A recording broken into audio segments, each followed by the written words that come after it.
Hello, all of you vaingloriously wonderful people, and welcome back to my $1 billion GTA Online Garage Tour. Today, we are once again with my second character at his 50-car garage on Eclipse Boulevard to take a look at 11 vehicles from Canis worth just over $6 million.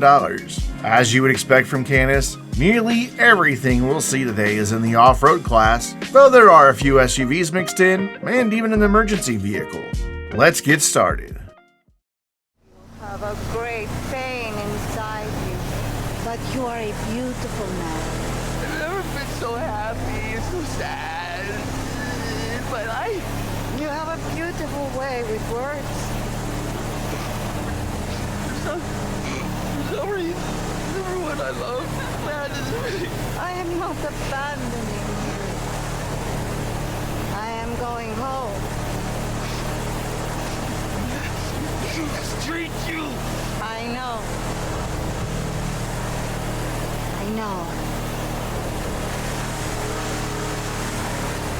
Everyone who has ever played through the story of GTA 5 knows the Canis Bodhi as Trevor's truck.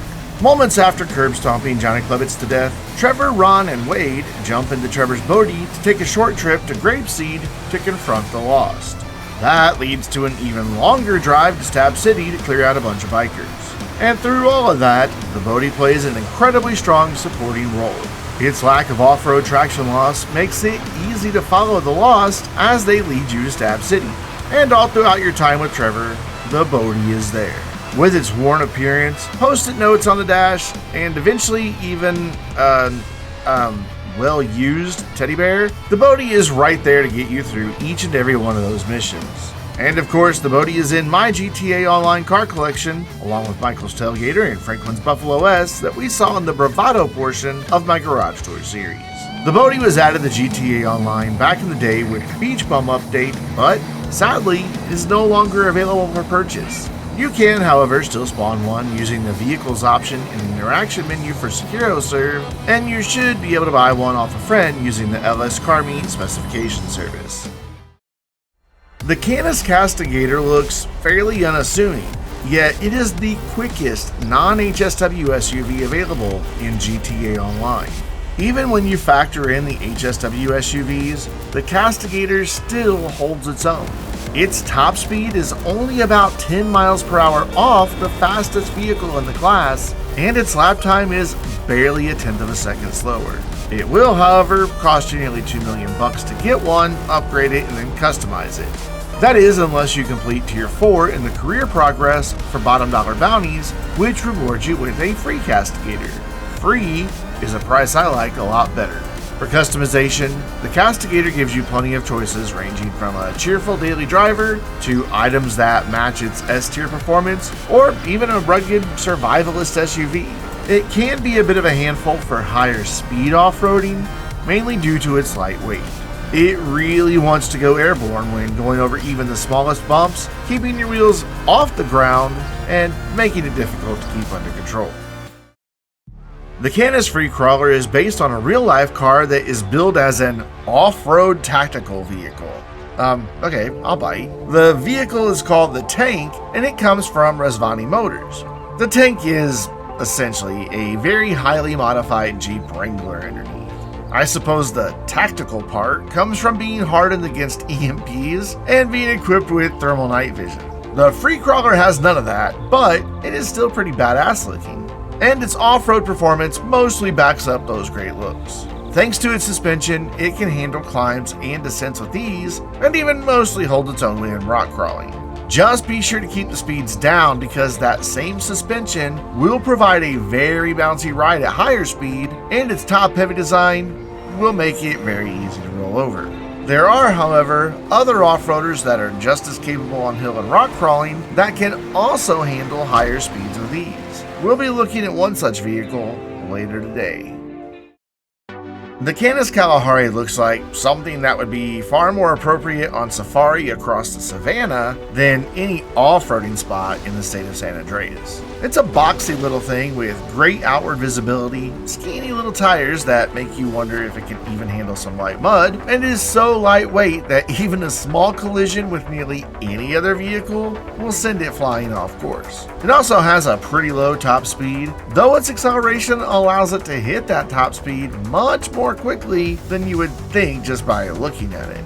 When it was introduced for purchase, you could get it with a roof or topless, with 2 variants for each of those. Sadly, this is yet another quirky yet fun car that was removed from in-game websites, though it has been temporarily available from Simeon or the car meet around half a dozen times. While I really wanted the topless version, I had to settle for this one when it was last available. When the Canis Camacho arrived with the Doomsday Heist update for GTA Online, it became the quickest vehicle to climb to the top of Mount Chiliad in my Will It Off-Road series. If memory serves me right, it would hold on to that #1 spot for over a year. While 20 newer vehicles have gone on to climb the mountain quicker, the Camacho remains one of my favorites for off-roading. It can handle just about anything you throw at it thanks to huge amounts of grip and a solid 50-50 power distribution between the front and rear wheels. It is a big boy though, so it'll be tough to squeeze it through some tighter areas. And should you find yourself jumping over a ridge with a bit too much speed, the Camacho has your back as its suspension soaks up the jolt from landing, allowing you to continue blazing new trails with very little drama. And with a relatively low purchase price of just $345,000, it should be at the top of the list for anyone looking to venture into off-roading in GTA Online. The Merryweather Mesa has been with me from almost the very beginning in GTA Online.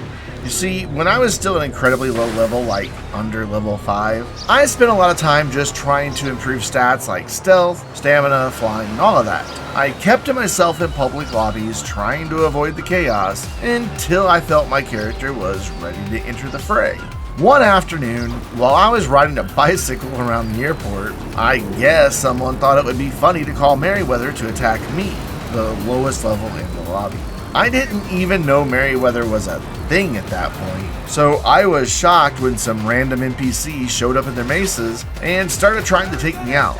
The only gun I had at that point was a pistol, and I had not yet done anything to increase my shooting skill.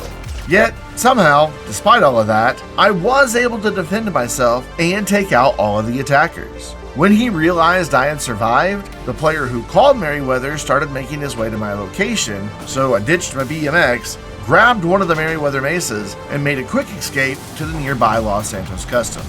I knew my lowly pistol would be no match for rifles and machine guns in the hands of an actual player instead of the Merryweather NPCs. Once safely inside, I realized I could add a tracker and insurance to the Mesa, so I did, and it has been with me ever since. Once I had enough cash on hand, I even created a custom license plate for it because frankly, I earned this one. Before we move on to the next 5 vehicles, I want to remind you that this is just one video in my growing $1 billion garage tour series. If you want to learn a bit more about the series, then be sure to check out the first video in the playlist. I own 600 vehicles in GTA Online with a combined cost of $1 billion. I am going to feature every last one of them, so if you are a fan of collecting vehicles in GTA Online, then be sure to get subscribed so you don't miss out. And if you enjoyed this video, please remember to hit the like button and drop a comment to let me know which car you love or which one you hate. Or maybe just leave an emoji that sums up how you feel about Canis as a car manufacturer. Also, if you would like to have your own cars featured in the background, join the Vainglorious Discord to find out how you can take part. Now, let's get back to the cars. Man, if only the Barbie Girl song was public domain, said no one ever. It'd be the perfect backing track for my Canis Mesa. Yeah, that's right, when I added the Mesa to my car collection, I styled it after the Barbie Jeep and even paid $100 grand for a custom Barbie license plate. Deal with it. This beach scene is probably the most appropriate place for the Mesa to appear because for off-roading, it's not all that great. Granted, it is in the SUVs class, not in off-roads, but still. Given that it's based off of Jeep Wrangler, I'd expect it to do better than it does. It does okay at lower speed off-roading, but when hills get really steep, it often lacks power to make the climb with any confidence. In fact, the engine will usually bog down quite a bit because it is damn near impossible to keep this thing in a lower gear when climbing a hill. It also sends 90% of its power to the rear wheels, so if you do encounter wheel spin, good luck getting it to find enough grip again to continue moving forward. But when you do find a spot that isn't too steep or slippery, the Mesa can be a lot of fun. The Canis Seminole is one of those cars in GTA Online that just kind of fades into the background, with a lot of people forgetting that it even exists. It is so good at disappearing into the scenery that most people do not even realize it spawns in traffic with a fairly high frequency. That makes it pretty easy to find one, steal it, and add it to your collection. And in my opinion, if a car can be stolen in GTA Online, and it is something you want for your collection, you should steal it instead of buying it. Of course, for over 100 cars, the Seminole included, stealing them is the only way you can get them because they're no longer available for in-game purchase. Usually, that's something I'm not happy about, but for the Seminole, meh. Like I said, it's a pretty forgettable vehicle. Not only does it have fairly poor performance, but it is also lacking in any customization options beyond paint color and wheels. If you're like me though, you own one simply to complete your lineup from Canis. The Canis Seminole Frontier is far from forgettable. Where the Seminole we just looked at falls into the bland and generic category of SUVs, the Seminole Frontier actually has some style. Well, as much style as a big box can have. And unlike the other Seminole, this one includes a lot of customization options. I know I talk about that a lot, whether or not a vehicle has customization options and if they're any good, but that's because it's one of the things that's really important to me. I like having choices that enable me to create something that doesn't look exactly the same as the one everyone else has. And when it comes time to leave LSC and take it to the trails, it's decently competent. It's not the quickest thing around, but it doesn't have to be. It has just enough power to keep you moving and, more importantly, a lot of grip that helps it keep moving in the dirt. It does have a really high center of gravity, however, especially on the stock suspension height, so it does have a tendency to want to roll over. That suspension can also make it a bit difficult to control on bigger jumps, as it tends to be a bit bouncy when it lands. And even though it does okay off-road, it cannot compare to the next two vehicles. When I first drove the Canis Terminus, I was very impressed. It was quick off the line and felt like it got up to a solid top speed. When I took it off-roading for the first time, I was equally impressed. In the dirt, it felt like an improved Kamacho with small but noticeable improvements in power and grip. I had high hopes that it might be a contender to finally dethrone the then reigning champ of Will It Off-Road, the Classy Dragoor. But then I started going over some pretty big bumps and smaller jumps and noticed that, unlike the Kamacho that just shrugs off even the biggest of jumps, the Terminus gets a bit bouncy when it lands.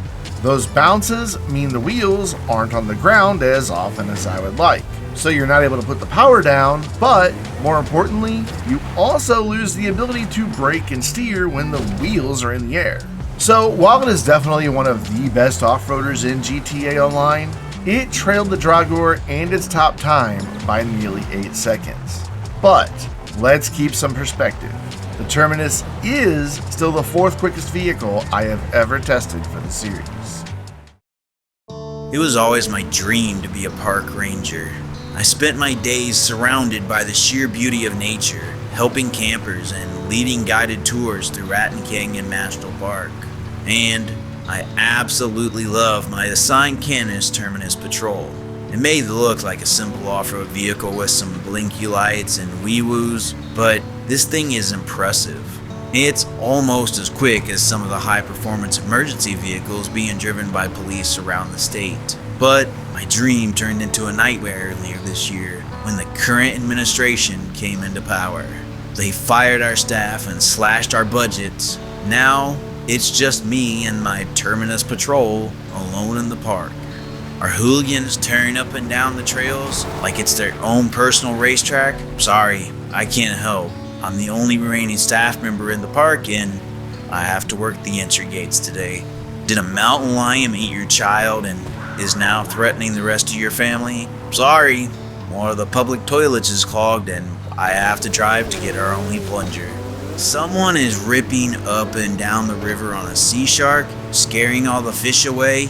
You're on your own. Our budget only allows me to work 4 hours a day, and that ended 6 hours ago.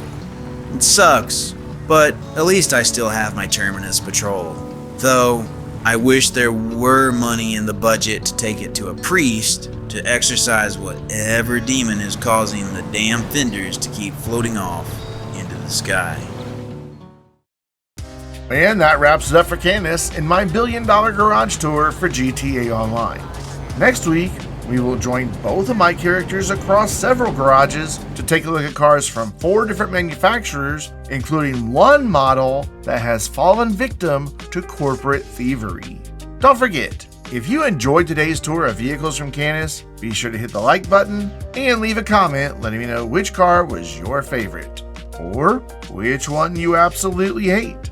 And if you want to see all of the nearly 600 vehicles I own, get subscribed with notifications so you don't miss a single video.